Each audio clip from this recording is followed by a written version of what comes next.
Olá pessoal, bom dia, boa tarde, boa noite a todos os senhores que são inscritos no nosso canal Anotações de Processo Civil. Se você ainda não é, eu sou o professor Arthur Vieira e depois que eu concluí o meu doutorado em Direito Processual, eu resolvi me dedicar a esses veículos de comunicação para que eu pudesse transmitir aos senhores conhecimento jurídico de qualidade e de forma gratuita. Aqui eu vou pontuar o meu e-mail de contato para que eventuais interessados possam estabelecer um contato mais direto. Inclusive, nós podemos eventualmente considerar a hipótese de publicar um artigo científico em conjunto, tá certo?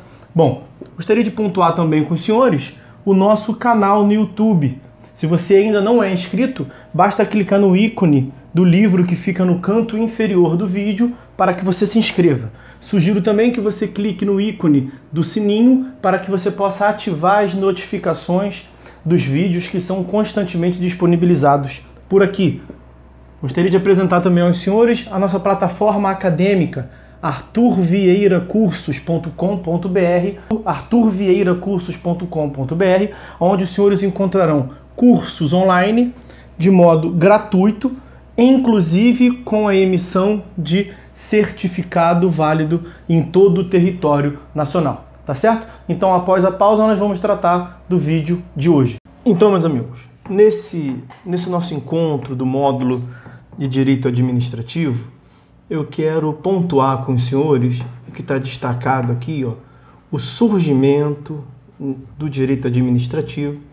Estamos, portanto, nessa fase ainda introdutória, parte inicial do conteúdo. Quero destacar com os senhores o surgimento do direito administrativo. E o surgimento, portanto, do direito administrativo como um ramo autônomo, contendo regras e princípios próprios, ele se deu com o advento do Estado de Direito. Então nós temos que associar o surgimento do direito administrativo com o advento, com o surgimento do Estado de Direito. Esses fenômenos estão umbilicalmente associados um ao outro. Bom, vejam bem, sempre existiu uma estrutura, uma organização mínima do ponto de vista administrativo, contendo um mínimo conjunto de regras, de organização e de distribuição de competência na organização local do Estado, do agrupamento, desde sempre. Desde a Grécia Antiga, passando pela Idade Média e, evidentemente, até os dias atuais, com o reconhecimento da figura do Estado e o surgimento do direito administrativo. Mas antes do surgimento do direito administrativo, ou seja, antes do advento disso que nós estamos vendo, o Estado de Direito, o que vigorava, o que nós tínhamos antes, portanto, era cenário anterior, era o Estado de polícia. Nós tínhamos o Estado de polícia. Então, o Estado de polícia é aquele que está diretamente relacionado à figura do absolutismo, com as monarquias absolutistas que reinavam ali no período da Idade Média. Nesse cenário político do Estado, não tinha nenhuma espécie de limites para a atuação do Estado. E também não existiam direitos que pudessem ser exercitáveis do cidadão, do súdito, em face do Estado. Vejam, monarquia absolutista. O rei podia fazer o que ele quisesse, em tese. Não podia o camponês pretender exercitar qualquer tipo de direito dele em face do Estado, que àquela altura era personificado, representado na figura dele, o rei. Então não existia, não havia relações jurídicas autônomas independentes entre o cidadão e o Estado. Ou não era possível se falar num Estado que fosse limitado pela ordem jurídica. Então, o Estado de polícia, que é o que nós estamos vendo, ele tinha duas características muito claras. Primeira característica, Estado de polícia, nós vimos aqui, absolutismo. Ele tinha como uma primeira característica o exercício de ideias arbitrárias. Então, a arbitrariedade. E uma segunda característica muito própria era o exercício de um poder ilimitado. O Estado de polícia ele era ilimitado. Ele não encontrava limitação em um conjunto de regras previamente estabelecido no ordenamento jurídico. Desse caráter ilimitado, desse aspecto aqui, desse fator de não haver limitação, decorrem duas ideias base que vigoravam naquele período medieval. Uma primeira afirmação muito clássica desse período histórico e que com muita frequência é afirmada nos livros é essa aqui, The king can do no wrong. The king can do no wrong. Ou seja, o rei não erra. O rei não erra. Qual era a lógica por trás disso? Mais ou menos o que nós já falamos aqui. O rei, ele se confundia com o próprio Estado. Nós tínhamos ali, portanto, um Estado personificado. Um Estado que se personificava na figura do rei. Esse rei, ele era entendido como representante de Deus na terra. E aí, como Deus é perfeito, o seu representante na terra, o rei, também era perfeito. E como o rei é perfeito, não erra, o rei não erra, e o rei personifica o Estado também não erra. E daí se extraía, portanto, o caráter ilimitado do Estado, a irresponsabilidade pelos atos estatais do Estado. Então não havia direitos a serem exercitáveis dos súditos, dos cidadãos em face do Estado. Uma outra característica, uma outra afirmação clássica desse período é essa aqui que eu vou colocar para os senhores. É aqui, L'état c'est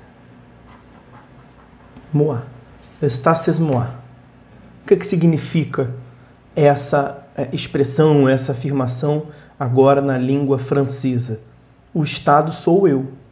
Essa afirmação é atribuída ao rei Luís XIV. L'état c'est moi.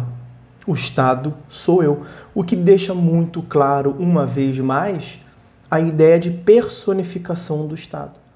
O Estado, nesse período, ele era, portanto, representado, personificado na figura do rei. Então, nesse período, fica claro, portanto, resta evidente que o Estado não tinha uma ordem jurídica que lhe controlasse, que lhe limitasse suas atitudes.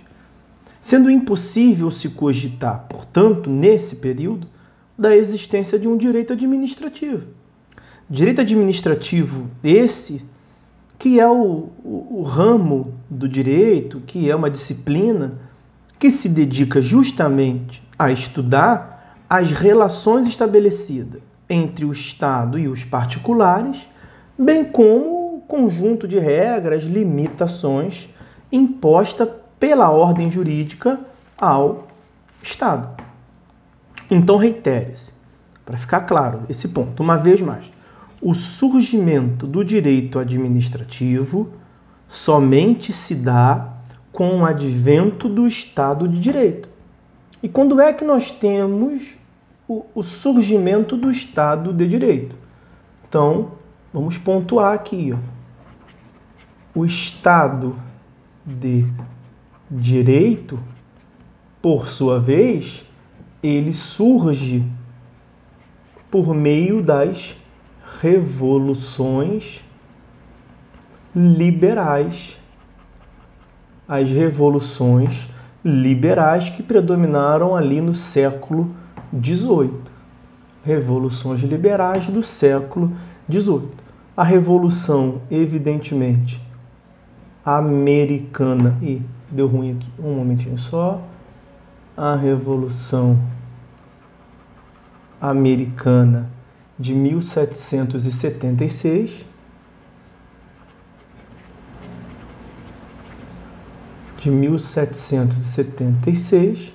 E, evidentemente, também a Revolução Francesa de 1789. Revolução Francesa essa que é a que mais de perto aqui nos interessa, que exerce mais influência no estudo, no surgimento do direito administrativo, do Estado de Direito e, por via de consequência, do direito administrativo. E a Revolução Francesa, a seu turno, foi muito inspirada nas concepções da Revolução Americana.